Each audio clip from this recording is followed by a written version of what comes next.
Welcome, dear friend, to this gentle space of peace and possibility. As you settle into this moment, allow yourself to arrive fully. Perhaps you're listening as the first light touches your window, or maybe the world around you is still wrapped in the soft darkness before dawn. Wherever you are, whatever brings you here, know that this moment is exactly where you need to be. The practice of Buddhist teachings in the morning is like opening the curtains to let sunlight stream into a room that has been dark all night. It's a deliberate act of awakening not just the body, but the mind and spirit. For thousands of years, practitioners have understood that how we begin our day shapes everything that follows. The morning is not simply a time on the clock. It is a sacred threshold, a doorway between the stillness of sleep and the activity of waking life. Section 1. The Sacred Nature of Morning, Teaching 1. The morning as fresh beginning. Each morning arrives as a gift wrapped in possibility. When we open our eyes to a new day, we are being offered something extraordinary, another chance. Buddhism teaches us that every moment is an opportunity for awakening, and the morning multiplies this opportunity. The mind is clearer after rest, less cluttered by the day's accumulations. There's a spaciousness to morning consciousness that makes it ideal for spiritual practice. Think of your mind in the morning as freshly fallen snow, unmarked, pure, waiting. Throughout the day, this snow will be walked upon. Tracks will be made. Patterns will form. But in these early moments, there's pristine possibility. The Buddha spoke often of beginnings, of fresh starts, of the power that comes from approaching life with what Zen teachers call beginner's mind. This is the mind that sees everything as if for the first time, without the weight of past experiences coloring every perception. When Buddhist monks rise before dawn, they're not simply following tradition. They're aligning themselves with a natural rhythm that has been recognized across cultures and throughout time. There's something about the pre-dawn hours that feels closer to truth, closer to essence. The world hasn't yet put on its daily mask. In these quiet hours, we can more easily touch what is real, what is lasting, what truly matters. Teaching 2. Why morning practice transforms the entire day. Consider how a single drop of dye colors an entire glass of water. Your morning practice works in much the same way. When you begin your day with intention, with mindfulness, with an open heart, that quality infuses everything that follows. The peace you cultivate in the morning becomes the reservoir you draw from when challenges arise. Buddhist teachings emphasize that the mind is like a garden. What we plant in the morning determines what grows throughout the day. If we plant seeds of rush and worry, checking our phones immediately, flooding our consciousness with demands and notifications, those seeds will sprout anxiety, reactivity, and stress. But if we plant seeds of calm awareness, of loving kindness, of clear intention, those seeds will grow into patience, compassion, and inner strength. The morning practice is not separate from your life. It is the foundation of your life. When you take even 10 minutes to sit in meditation, to breathe consciously, to set an intention, you are not taking time away from your day. You are investing in the quality of every hour that follows. You're choosing to be the author of your experience rather than a victim of circumstance. Teaching 3. Setting intentions with purpose. In Buddhist tradition, intention, or in Sanskrit, satana, is considered one of the most powerful forces in human experience. Intention shapes action, action shapes habit, habit shapes character, and character shapes destiny. This is not mystical thinking, but practical wisdom that modern psychology continues to validate. Setting an intention in the morning is different from making a to-do list. A to-do list is about doing. An intention is about being. You might intend to move through your day with patience. You might intend to speak with kindness. You might intend to notice beauty. You might intend to remain present even when things become difficult. These intentions become like a compass, gently guiding you back to your true north when you drift off course. The practice is simple but profound. After taking a few mindful breaths, ask yourself, how do I want to show up in the world today? What quality do I want to embody? Let the answer arise naturally. Don't force it. Trust that your deeper wisdom knows what you need. Then hold that intention gently in your heart as you move into your day. Return to it when you notice yourself becoming reactive or lost in habitual patterns. Teaching 4. The Power of Beginning Anew. One of the most beautiful teachings from Thich Nhat Hanh speaks of beginning anew. Each morning we have the chance to start fresh. Yesterday's mistakes, yesterday's sorrows, yesterday's anger, they do not have to define today. This doesn't mean we deny the past or pretend difficult things didn't happen. It means we refuse to let the past imprison the present. Beginning anew is an act of courage and self-compassion. It's saying to yourself, I am more than my worst moment. I am more than my failures. I am a work in progress, and today I choose to progress. The Buddha taught that we are never stuck, never beyond hope, never too far gone to turn toward the light. Each morning proves this truth. The practice of beginning anew might involve a simple acknowledgement. Today is a new day. I release what no longer serves me. I open to what is possible. Some practitioners find it helpful to visualize washing away yesterday's heaviness. Perhaps imagining standing under a waterfall of clear, clean water, letting everything unnecessary flow away. Others simply take 3 deep breaths and consciously choose to arrive fresh in this moment. Section 2. Teachings on Mindfulness and Present Moment Awareness. Teaching 5. Understanding Sati, the heart of mindfulness. The Pali word sati, translated as mindfulness, carries meanings that English cannot fully capture in a single word. It means remembering, but not remembering the past. Rather, remembering to be aware, remembering to pay attention, remembering to come back to this moment when the mind wanders. Sati is both the practice and the result of practice. Mindfulness is not about achieving a special state or having only peaceful thoughts. It's about being awake to life as it actually is right now. When you're mindful, you're not lost in memories or fantasies. You're not running on autopilot. You're here, fully here, experiencing the richness of this moment with all its textures, sounds, sensations, and feelings. In the morning, mindfulness might begin before you even leave your bed. Can you feel the weight of your body against the mattress? Can you notice the temperature of the air on your skin? Can you hear the sounds around you? Perhaps birds beginning their song, or the hum of traffic, or the quiet breathing of someone sleeping beside you. This is mindfulness, simple, direct awareness of what is actually happening. Teaching 6. Being fully present to life.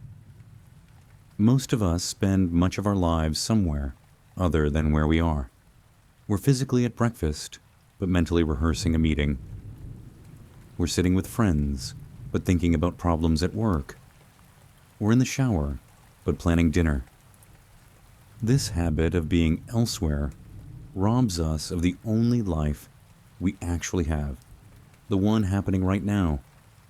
The Buddha taught that the present moment is the only moment we truly have. The past is memory. The future is imagination, and both exist only as thoughts arising now. When we're not present, we're not really living. We're thinking about living. This might sound like philosophical wordplay until you experience the difference directly. Try it right now. Stop planning what you'll do next. Stop analyzing what you're hearing. Just be here. Notice how different this feels from your usual state. Morning is an ideal time to practice presence because the mind hasn't yet built up its usual momentum of planning and problem solving. You can catch it before it accelerates into its habitual patterns. As you go through your morning routine, brushing teeth, making tea, getting dressed, can you do each thing with full attention? Can you taste your breakfast? Really taste it. Can you feel the water on your skin in the shower? This isn't about making morning take longer. It's about making morning matter more. Teaching 7, observing without judgment. One of the most liberating aspects of Buddhist practice is learning to observe our experience without immediately judging it as good or bad, pleasant or unpleasant, right or wrong. We have a deeply ingrained habit of sorting everything into categories of like and dislike, and this constant evaluation creates tremendous suffering. Imagine watching clouds pass across the sky.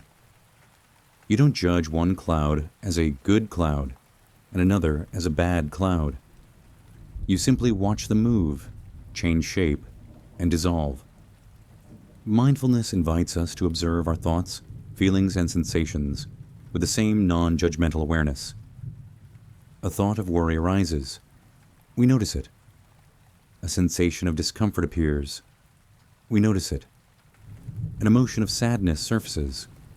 We notice it. We don't have to fight these experiences or cling to them. We simply acknowledge them. In the morning, practice observing your inner landscape without criticism. If you wake up feeling anxious, instead of thinking, I shouldn't feel this way, simply notice, anxiety is here. If you feel tired, instead of judging yourself as lazy, simply acknowledge, tiredness is present.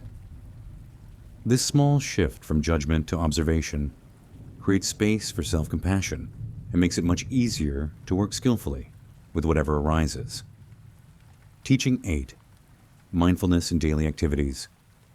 The Zen tradition has a beautiful saying. Before enlightenment, chop wood, carry water. After enlightenment, chop wood, carry water. The point is that spiritual practice isn't separate from ordinary life. Every activity can become a practice of mindfulness. Making your bed can be meditation. Washing dishes can be meditation. Walking to your car can be meditation. In the morning, each simple task offers an opportunity for presence. When you wash your face, feel the temperature of the water. Notice the sensation of your hands moving across your skin. When you prepare your breakfast, attend to each movement. Opening the cupboard, choosing a cup, pouring the tea. When you get dressed, feel the texture of fabric. Notice the colors you're choosing. These moments, which usually pass in automatic unconsciousness, can become doorways to presence. The practice is to do one thing at a time with full attention.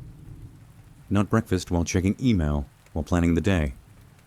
Just breakfast. Just this moment. Just this breath. This is the training. Again and again, bringing the scattered mind back to the simplicity of what is actually happening. Over time, this capacity for presence becomes natural, effortless. You find yourself more often here in your life, available to the people you love and the moments that matter. Teaching 9, the gift of each moment. Every moment contains infinity. In a single conscious breath, You can touch peace, presence, aliveness. You don't need to wait for conditions to be perfect. You don't need to finish your to-do list. You don't need to solve all your problems. Right now, in this moment, you can be free. This is perhaps the most radical teaching of Buddhism, that freedom is always available right here, right now. Not freedom from difficulty. Life will always contain challenges, but freedom within difficulty. Freedom as a quality of awareness that remains spacious and at peace even when circumstances are hard. The morning offers a perfect time to taste this freedom, to remind yourself that peace is not something you create through getting everything just right. It's something you uncover by dropping beneath the surface agitation into the stillness that's always present. As you move through your morning, pause occasionally and ask, am I available to this moment? Am I receiving the gift of right now? It might be the gift of warm coffee, or sunlight through a window, or the feeling of your dog's fur under your hand, or simply the gift of breath as moving in and out of your body. These small moments of presence are not insignificant. They are life itself. Section 3, The Four Noble Truths. Teaching 10, Understanding Suffering, Dukkha. The Buddha's first teaching after his enlightenment centered on what he called the Four Noble Truths. And the first of these truths is often translated as life is suffering. But this translation misses nuance. The Pali word dukkha is richer than just suffering. It encompasses dissatisfaction, stress, unease, the sense that something is not quite right. It's the background hum of discontent that colors so much of human experience. To understand dukkha in your morning, notice the subtle ways dissatisfaction appears. Maybe you wake up wishing you'd gotten more sleep. Maybe you look in the mirror and wish you looked different. Maybe you check your schedule and feel overwhelmed before the day has even begun. This is dukkha, this constant sense that what is should be different from what is. The Buddha wasn't being pessimistic when he taught about suffering. He was being realistic, diagnostic. Like a doctor, he first identified the symptom before offering the cure. By recognizing dukkha, we stop denying it or running from it. We see it clearly, and in that clear seeing, we take the first step toward freedom. The morning practice of acknowledging dukkha isn't about dwelling on problems. It's about honest recognition that allows for genuine transformation. Teaching 11. The Origin of Suffering, Understanding Craving. The second noble truth teaches that the cause of suffering is craving or clinging. In Pali, this is called tanha, literally thirst. We thirst for pleasure, for security, for approval, for permanence in a world that is constantly changing. This thirst drives us to grasp at pleasant experiences and push away unpleasant ones. And this endless cycle of grasping and pushing creates suffering. In the morning, observe the arising of tanha. Notice how quickly the mind moves toward wanting things to be different. You wake up in bed, which is comfortable, but immediately the mind says, I should get up, or I want 5 more minutes. You taste your coffee, and the mind says, this isn't quite right, or this is good. I want it to last forever. This constant commentary of preference and aversion is the mechanism of suffering. Understanding tanha doesn't mean we stop having preferences or desires. It means we notice how much suffering comes from clinging to those preferences, from demanding that reality conform to our wishes. When we can hold our desires lightly, when we can want something without making our peace dependent on getting it, we begin to experience a different kind of freedom. Teaching 12. The cessation of suffering. Nibbana is possible. The third noble truth is profoundly hopeful. Suffering can end. Cessation is possible. In Pali, this state is called Nibbana, or Nirvana in Sanskrit, which literally means extinguishing or blowing out, like a candle flame that is gently blown out. What is extinguished is not life or consciousness, but the fires of craving, aversion, and delusion that burn in the unawakened mind. This teaching invites us to consider that peace is not just a temporary respite between storms, but a fundamental possibility of human consciousness. In the morning, we can orient ourselves toward this possibility. We can acknowledge that while difficulties may be present, suffering is optional.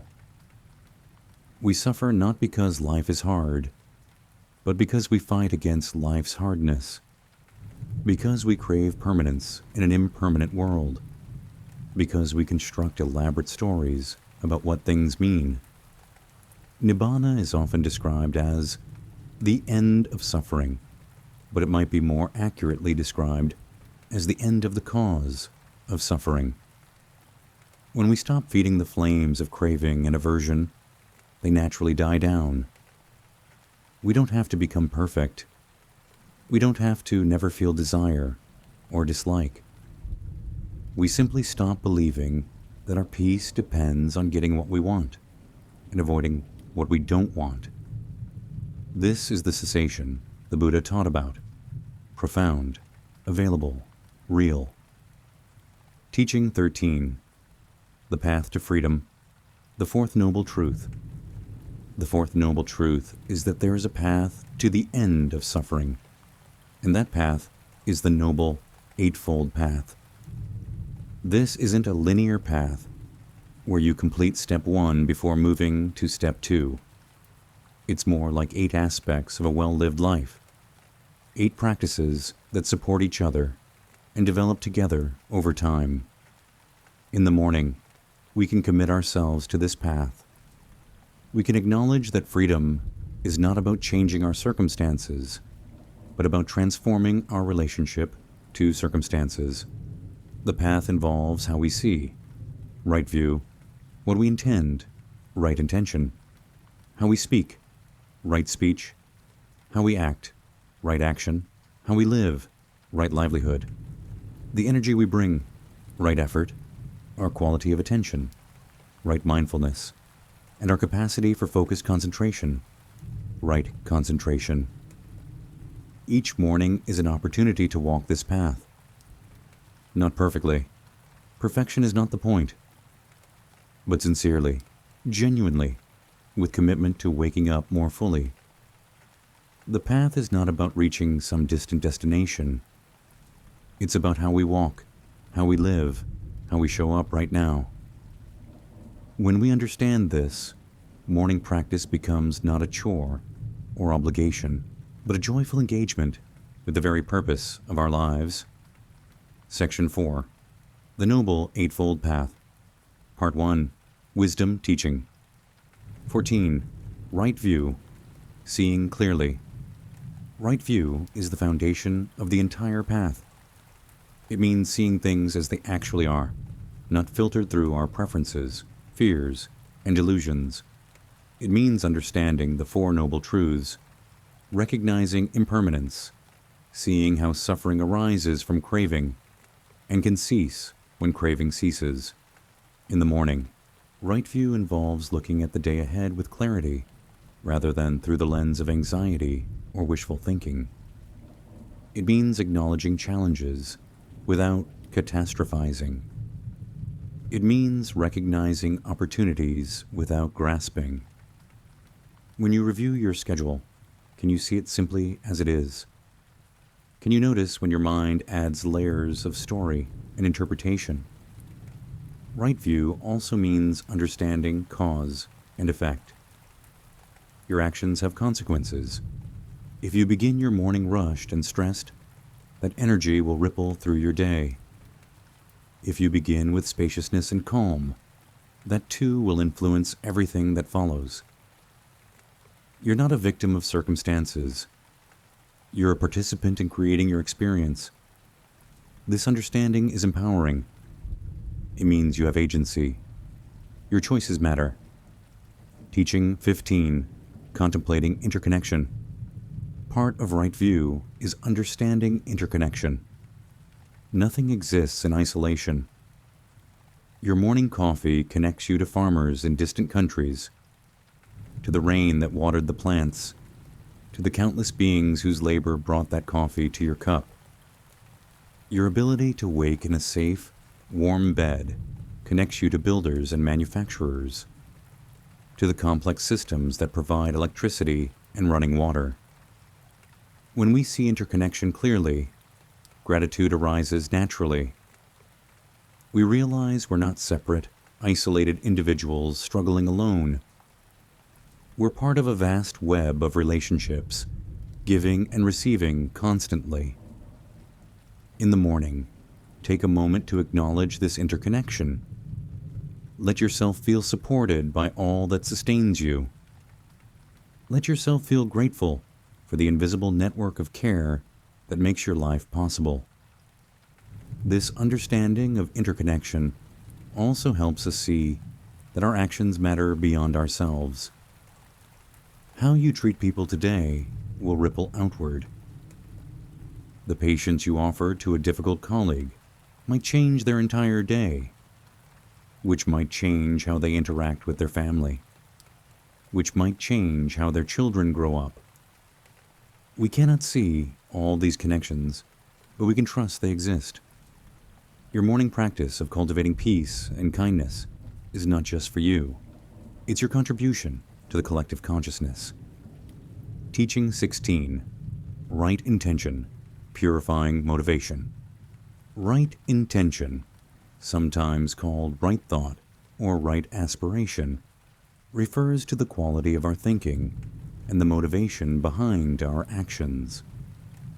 It specifically involves 3 aspects: the intention of renunciation, letting go of harmful desires, the intention of goodwill, wishing well for others, and the intention of harmlessness, not wanting to cause suffering.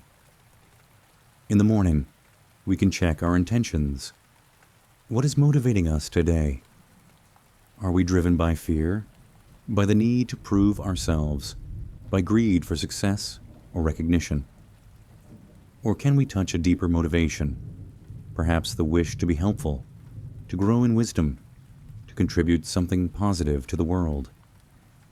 There's no judgment here, just honest inquiry. Setting a pure intention doesn't mean being perfect. It means orienting our hearts in a wholesome direction. Maybe today, your intention is simply to do no harm, or to listen more deeply, or to notice beauty. Whatever your intention, let it come from a place of genuine aspiration rather than should. The mind knows the difference between forced goodness and authentic aspiration. Trust your heart to guide you toward intentions that feel true and nourishing. Teaching 17, cultivating thoughts of loving kindness.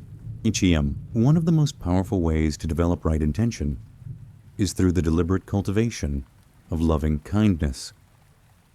In the morning, before you engage with the demands of the day, you can take a few moments to generate thoughts of goodwill.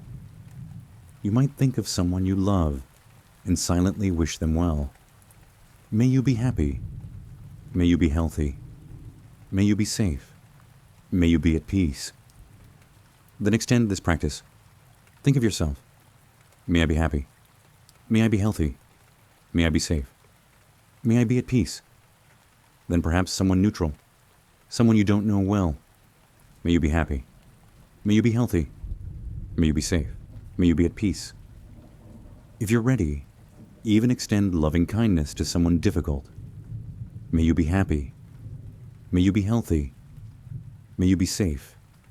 May you be at peace. This practice might feel artificial at first. That's okay. You're training your mind in new patterns. Over time, these thoughts of loving kindness become more natural, more spontaneous. They begin to arise without effort, and you find that the quality of your thinking throughout the day shifts. You're less quick to judgment, less caught in irritation, more inclined toward compassion.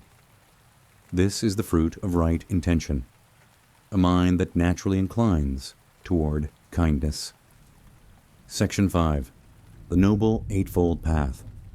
Part 2. Ethics Teaching. 18. Right Speech, the Power of Words. Speech has tremendous power. Words can heal or harm, build up or tear down, create connection, or destroy relationship. Right speech means speaking in ways that are true, kind, helpful, and timely. It means abstaining from lying, from harsh speech, from gossip, and from idle chatter that wastes time and energy. In the morning, you can set an intention for your speech throughout the day. Perhaps you commit to pausing before you speak, to considering whether your words are necessary and kind. Maybe you decide to listen more and speak less. Or perhaps you commit to speaking the truth, even when it's uncomfortable, trusting that honest communication, delivered with kindness, serves everyone better than polite falsehood. Notice how you speak to yourself in the morning. The internal commentary that runs through your mind is also speech. Are you harsh with yourself? Critical, constantly judging and finding fault? Or can you speak to yourself with the same kindness you would offer a good friend? The quality of your internal speech shapes your entire experience. When you catch yourself in harsh self-talk, gently shift to words of encouragement and compassion. Teaching 19. Right action, living with integrity. Right action means acting in ways that don't cause harm. Traditionally, this includes abstaining from killing, stealing, sexual misconduct, and intoxication. But in a broader sense, right action means conducting ourselves with integrity, treating others with respect, being honest in our dealings, and taking care of our bodies and environment. As you move through your morning routine, every action is an opportunity for practice. How you get out of bed. Do you disturb others? How you use water. Are you mindful of this precious resource? How you prepare food. Do you waste or do you appreciate? These might seem like small things, but spiritual practice is built on small things repeated consistently. Right action also means acting in accordance with your values. If you value health, but habitually skip exercise, there's a gap between intention and action that creates suffering. If you value kindness, but speak harshly when stressed, that gap creates guilt and shame. The morning is a time to align your actions with your deepest values. What would it look like to live today with complete integrity? You might not achieve it perfectly. Few of us do. But the intention to align action with values is itself transformative. Teaching 20. Reflecting on ethical precepts. Many Buddhist practitioners take ethical precepts or guidelines for conduct. These might include commitments like, I undertake the precept to refrain from taking life. I undertake the precept to refrain from taking what is not given. I undertake the precept to refrain from sexual misconduct. I undertake the precept to refrain from false speech. And I undertake the precept to refrain from intoxicants that cloud the mind. In the morning, you might reflect on these or similar ethical guidelines, not from a place of rigid moralism, but as a check-in. How am I doing? Where have I strayed from my values? Where do I need to renew my commitment? This isn't about shame or self-flagellation. It's about honest self-assessment that allows for course correction. The precepts are training guidelines, not commandments. They're designed to protect us from the suffering that comes from harmful behavior. When we lie, we create stress and separation. When we steal, we undermine trust and security. When we intoxicate ourselves, we lose the clarity we need for awakening. The precepts aren't restrictions, they're supports for a peaceful life. Teaching 21. Right livelihood. How we make our way in the world. Right livelihood means earning our living in ways that don't cause harm to ourselves or others. It means avoiding occupations that involve deception, exploitation, or violence. More positively, it means finding work that aligns with our values and contributes something positive to the world. In the morning, as you prepare for your workday, reflect on your livelihood. Does your work feel meaningful? Does it align with your values? If it doesn't, what small steps might you take toward greater alignment? Not everyone can immediately change careers, but everyone can bring awareness to how they work and look for ways to make their work more meaningful and less harmful. Even if your job isn't your dream occupation, you can practice right livelihood by how you approach it. Can you bring integrity to your work? Can you treat colleagues with respect? Can you do your job with excellence, taking pride in doing something well? Work occupies much of our lives. When we approach it as practice, as an opportunity for awakening, it becomes sacred rather than merely necessary. Section 6. The Noble Eightfold Path. Part 3. Meditation. Teaching 22. Right effort, the balance of energy. Right effort involves 4 aspects: preventing unwholesome states from arising, abandoning unwholesome states that have arisen, cultivating wholesome states that haven't yet arisen, and maintaining wholesome states that have arisen. This might sound complicated, but it's really about wise energy management. In the morning, right effort means bringing appropriate energy to your practice and your day. Not forcing or straining, but also not being lazy or passive. It's finding the middle way between excessive effort that leads to burnout and insufficient effort that leads to stagnation. Like tuning a guitar, too tight and the string breaks, too loose and it won't make music. Notice the quality of effort you're bringing right now. Are you gripping, trying too hard to get these teachings? Or are you too passive, letting the words wash over you without really engaging? Can you find a middle way? Alert but relaxed, engaged but not tense. This balanced quality of effort is something we can cultivate throughout the day in everything we do. Teaching 23. Working with difficult mind states. Part of right effort is learning to work skillfully with difficult mental and emotional states. When anger arises, we notice it without suppressing it, but also without acting it out. When desire arises, we acknowledge it without clinging to it.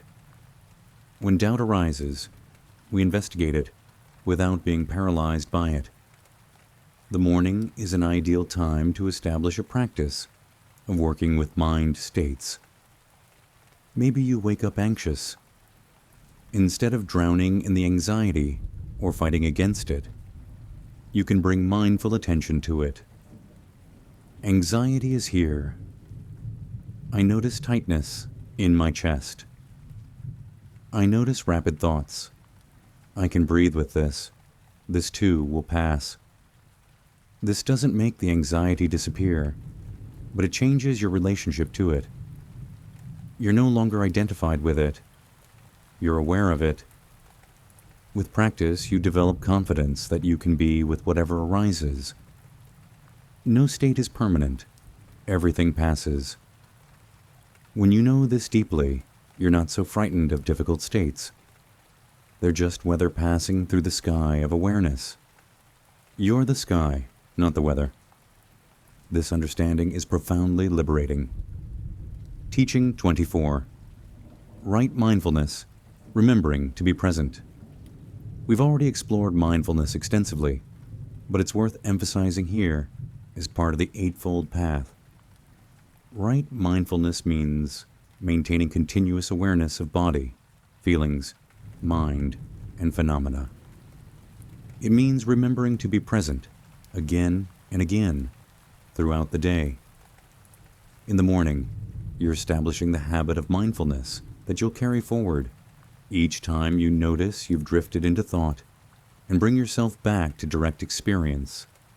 That's right mindfulness. Each time you feel an emotion arising and you pause to acknowledge it, that's right mindfulness. Each time you observe a thought without believing it's the absolute truth, that's right mindfulness. The practice is simple but profound. Notice when you're lost in thought and return to direct experience. Notice when you're planning the future or rehashing the past and return to what's actually happening now. Notice when you're judging and evaluating and return to simple observation. This is the training.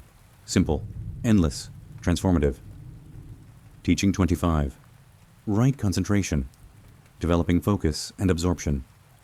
Right concentration refers to the ability to focus the mind single-pointedly, to develop states of deep absorption, called jhanas in Pali. While these advanced states require extensive training, the quality of concentration is something we can cultivate every day. In the morning, even a few minutes of focused attention makes a difference. You might focus on your breath, counting inhalation and exhalations, or focus on a sound, perhaps a bell or the hum of morning traffic, or focus on a sensation, like the feeling of your hands resting in your lap. The content of focus matters less than the quality of attention. Steady, sustained, returning again and again when it wanders.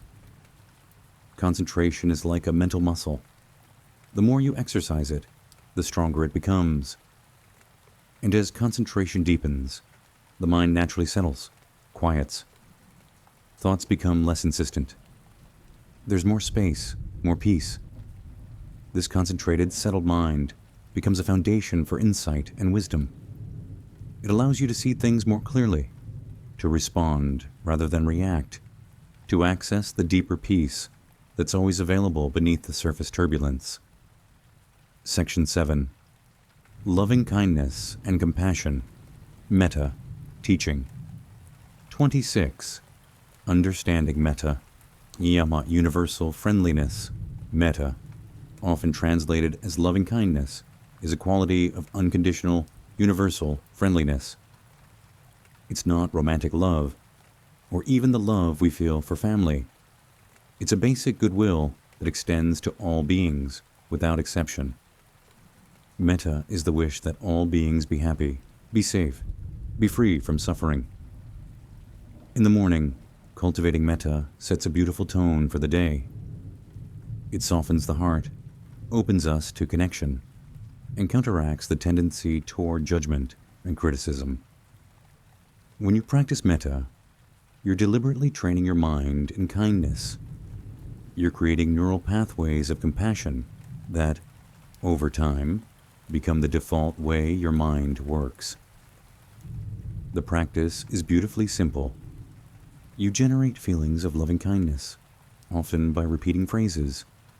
May I be happy. May I be healthy. May I be safe. May I live with ease. Feel free to use whatever words resonate with you. The power isn't in the specific words, but in the intention behind them, the genuine wish for well-being. Teaching to 27. Practicing metta for yourself. Many people find it surprisingly difficult to direct loving kindness toward themselves. We're often our own harshest critics, more willing to extend compassion to others than to ourselves. But the Buddha taught that loving kindness must include ourselves. You cannot truly offer to others what you don't give yourself. Start your morning metta practice with yourself. Place your hand on your heart if that feels natural. Feel your own presence, your own being. Then offer yourself kindness. May I be happy. May I be peaceful. May I be free from suffering. Notice any resistance that arises. Notice any voice that says, I don't deserve this, or this is selfish. Those are just thoughts, conditioned patterns. Let them pass and return to the practice. Self-compassion isn't selfish. It's essential. When you're kind to yourself, you have more kindness to offer others. When you're at peace with yourself, you don't project your inner turmoil onto the world. The morning practice of self-metta is like filling your own cup so that you can pour from overflow rather than from depletion. It's an act of wisdom and self-care. Teaching 28. Extending metta to loved ones after establishing loving kindness toward yourself. Expand it outward. Think of someone you love, perhaps a parent, child, partner, or dear friend. Visualize them clearly if you can. See their face. Remember their presence. Then extend metta to them. May you be happy. May you be healthy. May you be safe. May you live with ease. Feel the warmth of loving kindness flowing from your heart to theirs. Notice how natural this feels. How easily the wish for their well-being arises. Let yourself rest in this feeling of love and connection. This isn't just a nice sentiment. You're actually rewiring your brain, strengthening neural networks associated with empathy, connection, and positive emotion. You can extend metta to multiple loved ones, one at a time, or as a group. Imagine your circle of family and friends, all the beings you care about, and send loving kindness to all of them. May you be happy. May you be healthy. May you be safe. May you live with ease. Feel yourself as a source of blessing, as someone whose very thoughts can contribute to the happiness of those you love. Teaching 29. Metta for neutral people. This is where the practice deepens. Think of someone neutral, someone you see regularly, but don't really know. Maybe it's a postal carrier, a grocery store clerk, someone you pass on your morning walk, someone toward whom you feel neither strong attraction nor aversion. Bring this person to mind and extend metta to them. May you be happy. May you be healthy.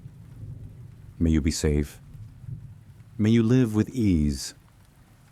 This practice helps us recognize that every person we encounter is a full human being, with their own joys and sorrows, hopes and fears.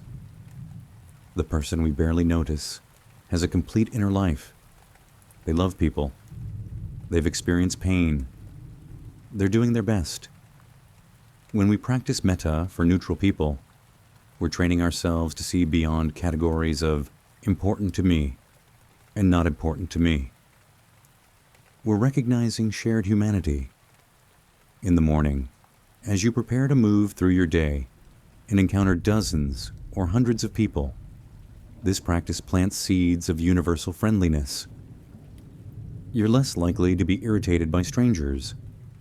You're more likely to smile at people, to be patient in line, to treat service workers with respect. The neutral category begins to dissolve, and you start seeing everyone as someone worthy of kindness. Teaching 30. The challenging practice. Metta for difficult people. When you're ready, and there's no rush, you can extend metta to someone difficult, someone who has hurt you, or someone you find challenging. This is advanced practice. Don't force it. If it creates more aversion, return to practicing metta for yourself or loved ones. When you do practice metta for difficult people, start small. Maybe choose someone mildly annoying. rather than someone who caused deep harm. Bring them to mind and recognize that they too want to be happy. They too are suffering in some way. Hurt people hurt people. This doesn't excuse harmful behavior, but it helps you see beyond the surface to the confused, suffering being beneath. Then, as best you can, offer, may you be happy. May you be healthy. May you be safe. May you be free from suffering. Notice that you're not saying, I approve of your behavior, or what you did was okay. You're simply wishing for their happiness because you understand that only happy, peaceful people treat others well. This practice is ultimately for your liberation. It frees you from the burden of hatred and resentment. Teaching 31. The 4 Brahma Viharas, divine abodes. Metta is the first of 4 qualities called the Brahma Viharas, or divine abodes, states of heart and mind so beautiful that dwelling in them is like living in heaven. Along with metta, loving kindness, there is karuna, compassion, mudita, sympathetic joy, and upekkha, equanimity. Compassion is the quality that arises when we encounter suffering. It's the wish for suffering to end, accompanied by the motivation to help, if we can. In your morning practice, you might cultivate compassion by reflecting on the suffering in the world and generating the heartfelt wish. May all beings be free from suffering. Sympathetic joy is the ability to rejoice in others' happiness and success, rather than feeling envious. In the morning, you might think of someone who recently experienced something good and deliberately feel happy for them. May your happiness continue and grow. This counters our tendency toward comparison and competition. Equanimity is the balance that allows us to care deeply without being overwhelmed, to help without burning out, to accept what we cannot change. It's the spacious awareness that holds everything with balance. In the morning, you might cultivate equanimity by reflecting, all beings are the owners of their actions. Everyone's happiness and suffering ultimately depend on their own actions, and not on my wishes for them. Teaching 32. Metta in action throughout the day. The morning practice of metta isn't meant to stay on the meditation cushion. It's meant to flow into your life. As you go through your day, you can practice spontaneous metta. When you see someone, silently wish them well. May you be happy. When you hear an ambulance, send metta to whoever is suffering. May you be safe. When you see someone laughing, share their joy. May your happiness continue. This practice transforms how you move through the world. Instead of being lost in your own thoughts, you're connected to the life around you. Instead of seeing other people as obstacles or irrelevancies, you see them as fellow beings, worthy of kindness. This doesn't mean you become a doormat or lose your boundaries. True metta includes wisdom about when and how to help. The cumulative effect of practicing metta throughout the day is profound. You feel more connected, less isolated. You experience more joy because you're not trapped in self-centered concern. You contribute to a more compassionate world because thoughts of loving kindness have their own energy, their own influence. You become someone who makes the spaces you inhabit a little more peaceful, a little more loving. Section 8. Impermanence. Anicca. Teaching. 33. Everything changes. The law of impermanence. One of the fundamental characteristics of existence that the Buddha taught is Anicca, impermanence. Everything changes. Nothing stays the same. This might seem obvious, but we live as if things should be permanent. We're surprised when relationships end. when bodies age, when circumstances shift. We suffer because we want permanence in an impermanent world. In the morning, as you transition from sleep to waking, you're experiencing impermanence directly. The night has passed. Your dreams have dissolved. Yesterday is gone. Today is new. Even your body has changed overnight. Cells have died and been replaced. Your metabolism has shifted. You're literally not the same person who went to sleep. Everything is in constant flux. When we resist impermanence, we suffer. When we accept it, we find peace. This doesn't mean becoming passive or not caring. It means understanding the nature of reality and working with it rather than against it. The morning practice of reflecting on impermanence helps us hold everything a little more lightly. We can enjoy what's here without desperately clinging to it. We can grieve what's gone without getting stuck in the past. Teaching 34. Accepting change with grace. Acceptance of impermanence is not resignation or defeat. It's wisdom. It's seeing clearly how things are and not demanding they be different. In the morning, you might reflect, today will bring changes I cannot predict. Things will not go exactly as I plan. I can meet these changes with flexibility and grace. This teaching is especially relevant when facing transitions. Maybe you're starting a new job, ending a relationship, dealing with health challenges, or facing any of the countless changes life brings. The morning is a time to prepare your mind. I cannot stop change, but I can choose how I respond to it. I can meet change with curiosity rather than fear, with openness rather than resistance. When you deeply accept impermanence, you stop wasting energy trying to freeze moments in time. You can be fully present with what's here, knowing it will pass. The morning coffee tastes more delicious when you know this moment with it is unique and will never come again. The hug from your child is more precious when you understand they're growing and changing every day. Acceptance of impermanence actually makes life richer, more vivid, more precious. Teaching 35. Finding peace in change. One of the paradoxes of Buddhist practice is that accepting impermanence brings stability. When you stop demanding that things stay the same, you develop an inner stability that doesn't depend on external conditions. You become like a tree with deep roots. Storms may blow through, seasons may change, but the tree remains grounded. In your morning practice, cultivate this inner stability, even as you acknowledge that today will bring changes, some pleasant and some unpleasant. You can touch the part of you that remains stable, the awareness that observes all changes but is not itself changed. Thoughts come and go, but awareness remains. Emotions arise and pass, but awareness remains. Circumstances shift and evolve, but awareness remains.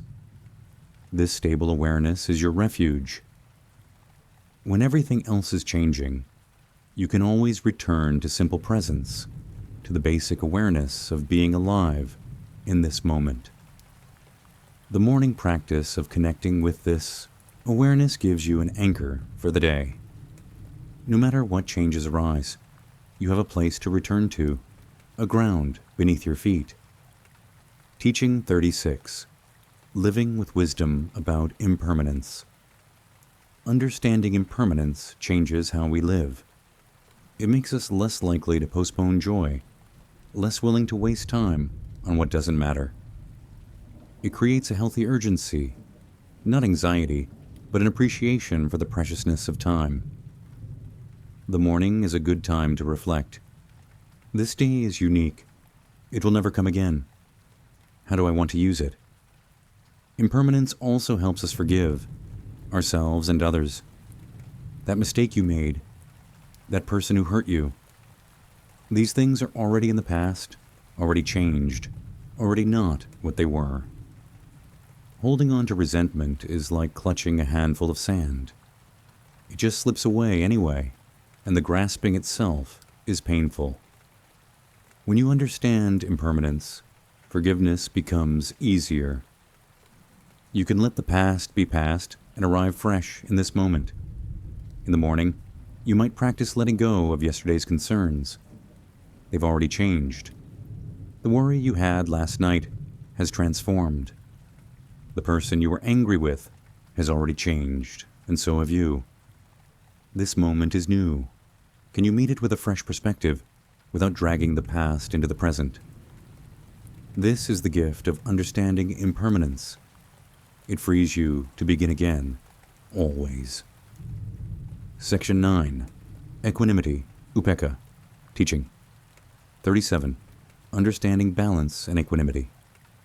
Equanimity, Upekkha in Pali, is one of the most beautiful qualities cultivated in Buddhist practice. It's not indifference or detachment in a cold sense. It's a warm, spacious balance that can embrace all of life without being thrown off center. Equanimity is the mind that remains stable, whether experiencing pleasure or pain, praise or blame, gain or loss, fame or disrepute. In the morning, cultivating equanimity prepares you for whatever the day brings. You acknowledge that some things will be pleasant and some unpleasant. But your inner peace doesn't have to fluctuate with every change. Think of equanimity like the deep ocean. On the surface there are waves, sometimes gentle and sometimes turbulent. But in the depths there is stillness, peace, unchanging calm.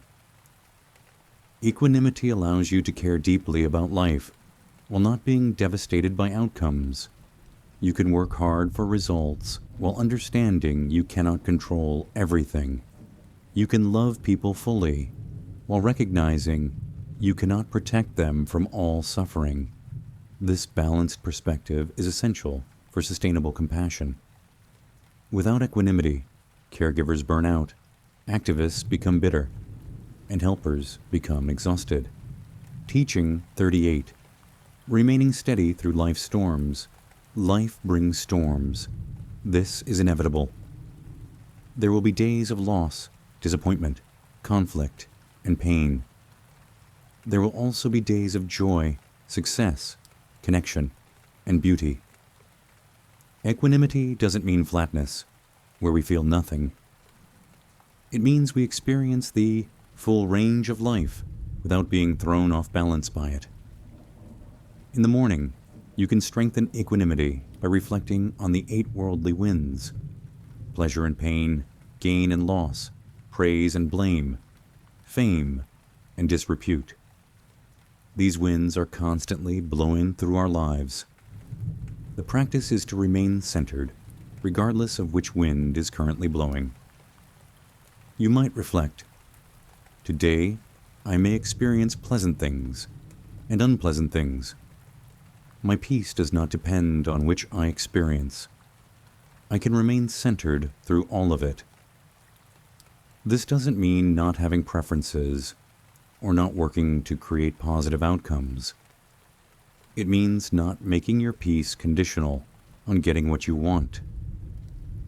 When you develop equanimity, you discover a profound freedom. You can engage fully with life while not being enslaved by it. You participate without desperation. You care without clinging. Teaching 39. The Middle Way in Practice. The Buddha often spoke of the middle way, the path between extremes. Equanimity is the embodiment of the middle way. It's the balance between caring too much, which leads to anxiety and burnout, and caring too little, which leads to apathy and disconnection. It's the balance between effort and ease, between engagement and detachment. In your morning practice, explore this balance. Notice if you tend toward one extreme or the other. Do you push too hard, demand too much of yourself, create unnecessary stress? Or do you avoid challenges, give up easily, settle for less than you're capable of. The middle way invites you to find the place of balance, engaged but not frantic, relaxed but not lazy, caring but not desperate. Throughout the day, you can keep returning to this question. What does balance look like in this moment? Sometimes balance means pushing forward. Sometimes it means letting go. Sometimes it means speaking up. Sometimes remaining silent. The middle way isn't a fixed position. It's a dynamic, responsive balance that adjusts to circumstances while maintaining inner stability. Teaching 40. Equanimity in relationships. Equanimity is especially important in relationships. We often love people in ways that create suffering. We become overly attached, controlling, possessive. We want them to be happy, but try to force our version of happiness on them. We worry about them to the point of anxiety. True love includes equanimity, the ability to care deeply while respecting others' autonomy and accepting their choices. In the morning, you might reflect on your relationships with equanimity. I love these people deeply. I wish for their happiness. And I understand that their lives are their own. They will make choices I might not choose. They will face difficulties I cannot prevent. I can offer support and love, and I can also trust them to navigate their own path. My peace does not depend on their decisions. This balanced love is actually deeper than attached love. It respects the other person's humanity, their right to make mistakes and learn from them. It offers support without control, care without smothering. When you bring equanimity to relationships, you reduce conflict because you're not constantly trying to change people. You increase connection because people feel accepted as they are. Section 10.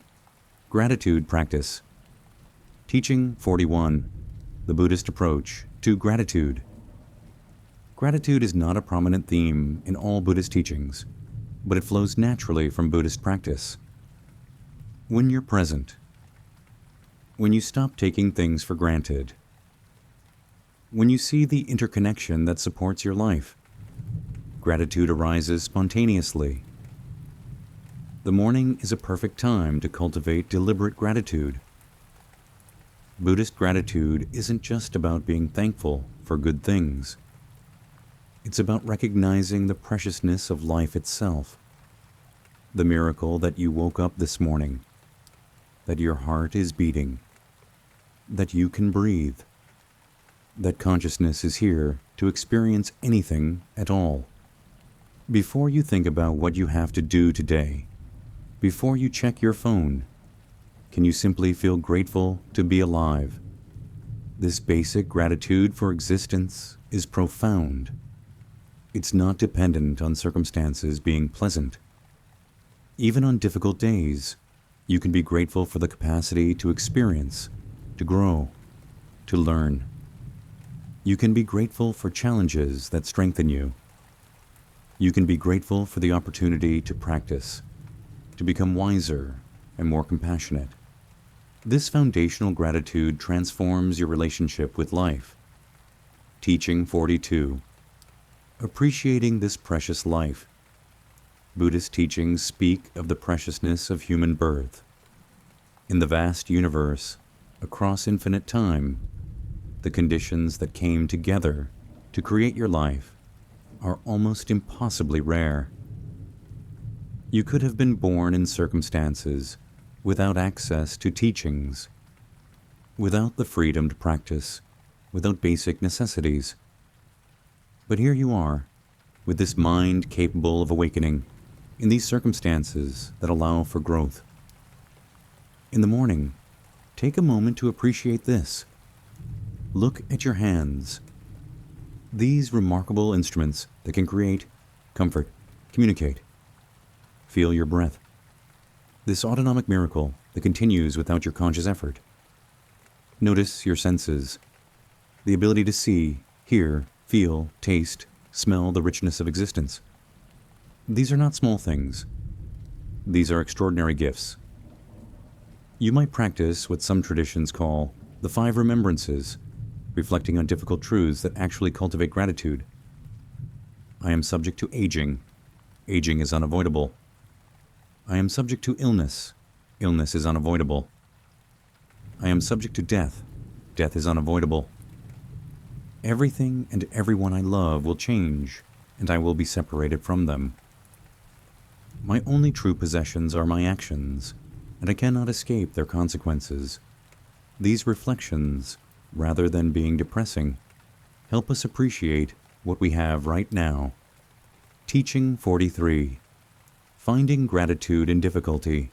One of the most transformative practices is finding something to be grateful for, even in difficulty. This isn't toxic positivity or denying real pain. It's recognizing that difficult experiences can be teachers, can open our hearts, can reveal strengths we didn't know we had. In the morning, you might reflect on challenges you're facing and ask, what might this be teaching me? How might this be an opportunity for growth? When you're sick, you can be grateful for health you previously took for granted. When you lose something, you can be grateful for having had it at all. When someone treats you badly, you can be grateful for the opportunity to practice patience and forgiveness. This doesn't mean you're happy about difficulties. It means you're finding the growth within them rather than being purely victimized by them. This practice of finding gratitude in difficulty is not always possible in the moment.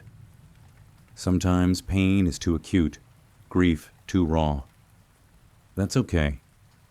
But as time passes, as perspective develops, many people find they're grateful even for their hardest experiences because of who they became through them.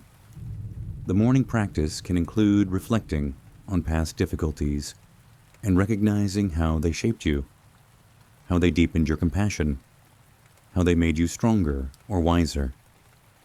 Teaching 44. Daily gratitude practices. A simple morning practice is to list 3 things you're grateful for. They don't need to be big. Often the small things are most powerful. Maybe you're grateful for your comfortable bed, for hot water in the shower, for coffee or tea, for a pet who greets you, for the sound of birds outside. The content matters less than the practice of noticing, of paying attention, of acknowledging the good. Over time, this practice rewires your brain. Research shows that regular gratitude practice increases happiness, improves sleep, strengthens relationships, and even boosts immune function. But even beyond these benefits, gratitude practice aligns with Buddhist teaching about seeing clearly. When you're grateful, you're seeing the support you receive, the gifts you've been given, the interconnection that sustains you. You might keep a gratitude journal by your bedside, writing 3 things each morning, or simply mentally acknowledge 3 things before getting up. The practice is flexible. Find what works for you. What matters is the consistent cultivation of appreciative awareness, the training of your mind to notice what's right rather than fixating only on what's wrong. Section 11. Zen Meditation and Breathing Practices, Teaching 45. Zazen, just sitting. Zazen, which means seated meditation in Japanese, is the heart of Zen practice. It's beautifully simple. Just sit. You're not trying to achieve anything. Not trying to get anywhere. Not even trying to clear your mind. You're simply sitting with reality as it is. This radical simplicity is also profoundly challenging because the mind wants to be doing something. In the morning, even 5 or 10 minutes of Zazen can establish a quality of presence that carries through your day. Find a comfortable sitting position. on a cushion on the floor, if that works for you, or in a chair. The posture matters. Back straight, but not rigid. Hands resting in your lap or on your knees, eyes either closed or half open, gazing downward. The upright posture embodies dignity, alertness, presence. Then just sit. Don't try to stop thoughts. You can't. Don't try to achieve some special state. That's just more grasping. Simply be present with whatever arises. Thoughts will come. Notice them without following them. Sounds will come. Hear them without creating stories. Sensations will arise. Feel them without reacting. This is Zazen. Complete, open, non-judgmental awareness of what is. Teaching 46. Breath as anchor. The breath is the traditional anchor for meditation practice because it's always available, always happening in the present moment. You cannot breathe in the past or future. Breath is now. In the morning, using breath as your primary focus helps establish presence and calm. The practice is simple. Bring your attention to the physical sensation of breathing. Maybe you feel it most clearly at the nostrils, the cool air entering, the warm air leaving. Maybe you feel it in the chest, the expansion and contraction. Maybe you feel it in the belly, the rise and fall. Find where you feel breath most clearly and rest your attention there.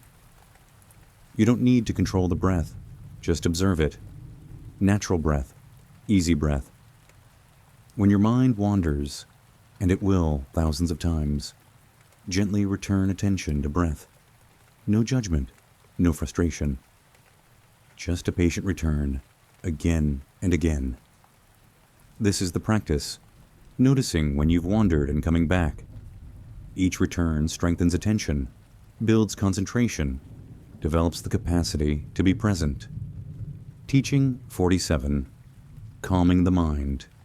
The mind is naturally restless. The Buddha compared it to a wild monkey swinging from branch to branch. In the morning, when you sit in meditation, you see this clearly.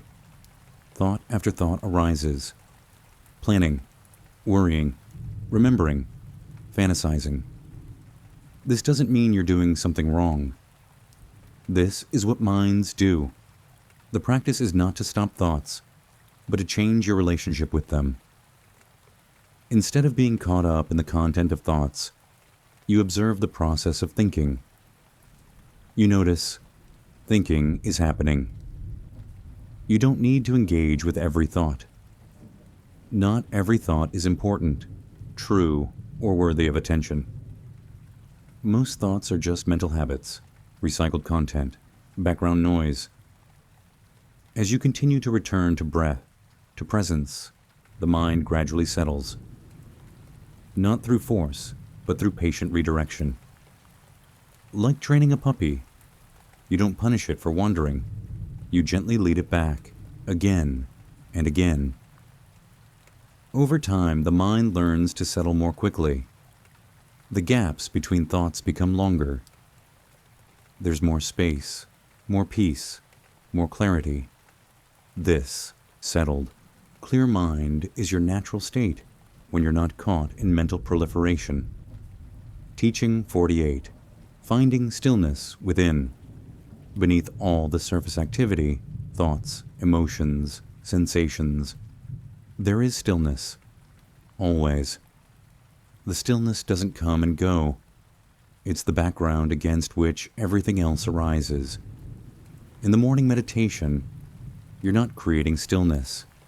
You're discovering the stillness that's always been there. Think of it like this. Imagine a snow globe that's been shaken. All the snow is swirling around, making it impossible to see clearly. But if you set the globe down and simply wait, the snow settles, and you can see clearly again. The clarity was always there, just obscured. Your practice is like setting the snow globe down, stopping the agitation, allowing things to settle naturally. This stillness is deeply nourishing. its rest more profound than sleep. When you touch this stillness in the morning, you carry a quality of inner quiet with you throughout the day. You're less reactive, less caught up in drama. You have access to a place of peace within yourself that doesn't depend on external conditions.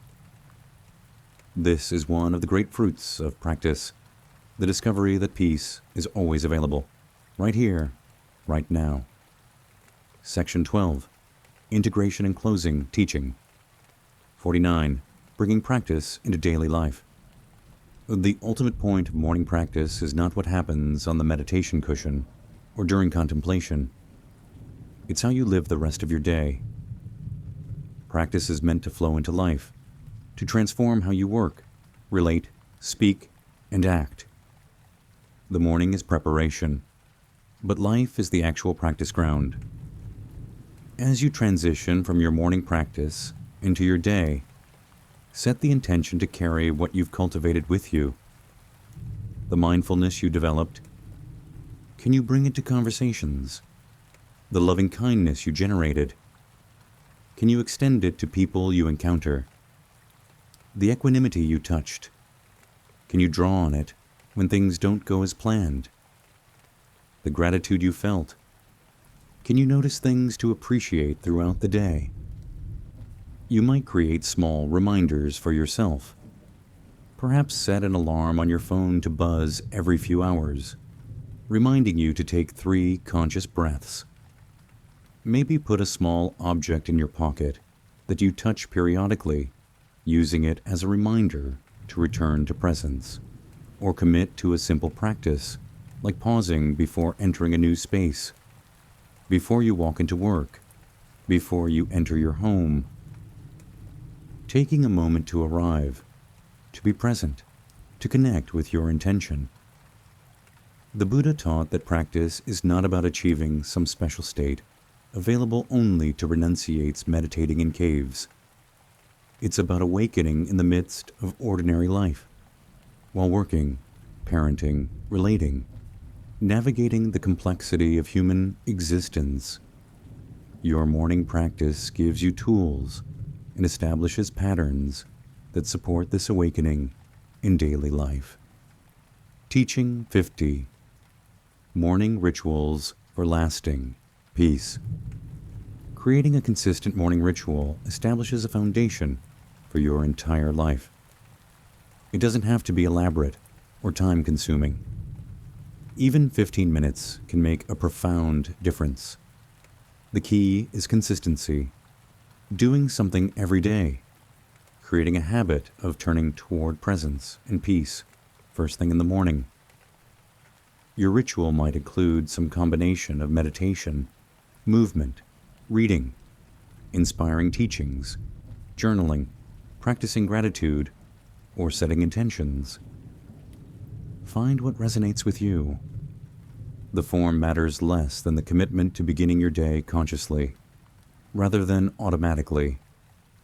You're establishing who you want to be, how you want to live, what you value most. Think of your morning ritual as an investment with compound interest. Each day's practice might seem small, but over weeks, months, years, the accumulated effect is transformative. You're literally reshaping your brain, creating new neural pathways, establishing new default patterns. You're becoming someone who responds rather than reacts, who lives with intention rather than habitually, who brings consciousness to life rather than sleepwalking through it. The rituals can evolve over time. What serves you in one season of life might need adjustment in another. Stay flexible, stay curious, but maintain the commitment to beginning each day with practice. This commitment is an act of love for yourself, for the people your life touches, for the world that benefits when you show up more conscious and compassionate. Continuing the path forward. As we approach the end of these teachings, understand that this is not really an ending, but a beginning. You now have 50 Buddhist teachings to draw from.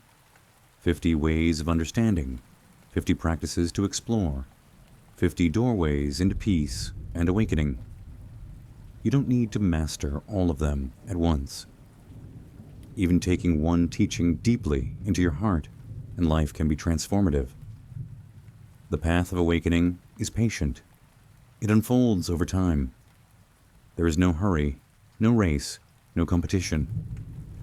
Each person's journey is unique, shaped by their particular conditions, karma, and circumstances. What matters is that you're walking the path, taking steps toward greater wisdom, compassion, and freedom. What matters is your sincere commitment to waking up. Some days your practice will feel easy, inspiring, filled with insight. Other days it will feel dry, difficult, like you're getting nowhere. Both experiences are part of the path. The practice is to continue regardless, not with grim determination, but with patient dedication. Like a gardener who plants seeds and tends them faithfully, trusting that in time, with the right conditions, growth will come. Remember that you're not alone on this path. For over 2,500 years, countless beings have walked this same path, worked with these same teachings, discovered the same truths. You're part of an ancient lineage of awakening, supported by all those who came before and all those who practice alongside you now, even though you may never meet them. The teachings we've explored this morning are not meant to become another burden, another set of things you should do. They're offerings, invitations, tools available whenever you need them. Take what serves you. Let the rest wait until you're ready. Trust your own wisdom about what you need right now on your journey. As you move forward into your day, carry with you the understanding that peace is always available. It doesn't depend on circumstances being perfect. It doesn't require you to finish everything on your to-do list. It doesn't wait until you've solved all your problems. Peace is here, now, in this breath, in this moment of awareness, always accessible when you remember to turn toward it. Closing reflections and blessings. Let us take a moment to reflect on what we've explored together. We began by honoring the sacred nature of morning, recognizing each day as a fresh beginning, a new opportunity. We explored mindfulness, the practice of being fully present with life as it unfolds. We delved into the Four Noble Truths, understanding suffering, its cause, its cessation, and the path to freedom. We walked through the Noble Eightfold Path, understanding right view and intention, ethical conduct through speech, action, and livelihood, and meditative development through effort, mindfulness, and concentration. We opened our hearts through loving kindness practice, extending goodwill to ourselves and all beings. We explored impermanence, learning to accept change with grace. We cultivated equanimity, that beautiful balance that allows us to remain steady through all of life's changes. We embraced gratitude, recognizing the preciousness of this life and this moment. We practiced Zen meditation, learning to just sit, to use breath as our anchor, to find the stillness that's always present beneath surface turbulence. And we discussed how to integrate all these teachings into daily life, creating morning rituals that support our ongoing awakening. These teachings are gifts that have been passed down through countless generations, refined through the experience of millions of practitioners, offered freely so that all beings might find freedom from suffering. May you receive them in the spirit they're offered, not as dogma to believe, but as hypotheses to test, as tools to use, as paths to explore. May your morning practice establish a foundation of peace that supports your entire day. May you remember to return to presence again and again, patiently bringing your attention back to this moment whenever you notice you've drifted. May you treat yourself with kindness and compassion, recognizing that you're doing your best, that you're worthy of love exactly as you are. May you extend this kindness outward to all the beings you encounter, recognizing in each person the same desire for happiness and freedom from suffering that lives in you. May you meet challenges with equanimity, understanding that difficulties are part of life and can be opportunities for growth. May you notice things to be grateful for, training your mind to see not just problems, but also gifts, beauty, support. May you find moments of stillness amid the busyness of your day, touching the peace that's always available beneath surface agitation. May you live with integrity, aligning your actions with your deepest values. May you speak truthfully and kindly, recognizing the power of words to heal or harm. May you work in ways that contribute positively to the world. May you remember impermanence and let this understanding help you hold everything more lightly. Appreciate what's here while it's here, and release what's passing with grace. May you walk the middle way, finding balance between extremes, between effort and ease, between engagement and letting go. As you close this listening session and move into your day, know that these teachings are always here, always available. You can return to them whenever you need guidance, support, or inspiration. They're not going anywhere. They've waited for over 2,000 years. They'll wait for you. You might listen to these teachings again, letting different ones speak to you at different times. You might take one teaching and work with it for a week, really letting it sink in before moving to another. You might share these teachings with others who are seeking peace and freedom. However you engage with them, trust that the fact you're here, listening, learning, practicing, this itself is beautiful, valuable, meaningful. Before you go, take just a moment right now to pause.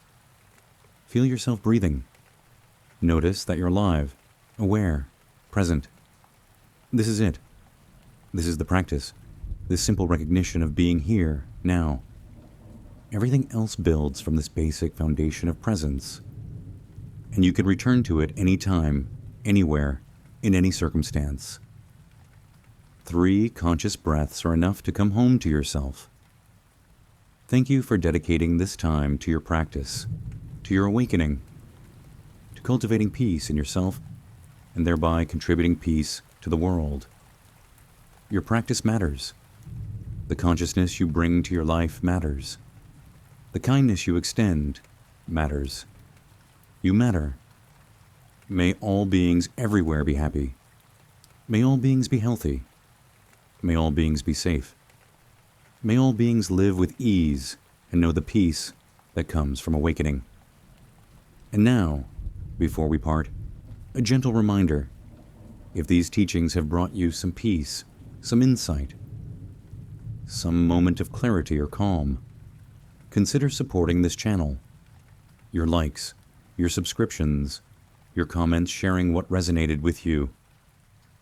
These help these teachings reach others who are seeking, who are suffering, who are looking for a path toward peace. This work of sharing Buddhist wisdom continues because of listeners like you. When you subscribe, you're not just supporting a channel, you're supporting the spread of teachings that have liberated countless beings over millennia. You're helping create a small corner of the internet dedicated to peace, wisdom, and awakening rather than distraction and agitation. If you found value here, please take a moment to like this video, and subscribe to the channel.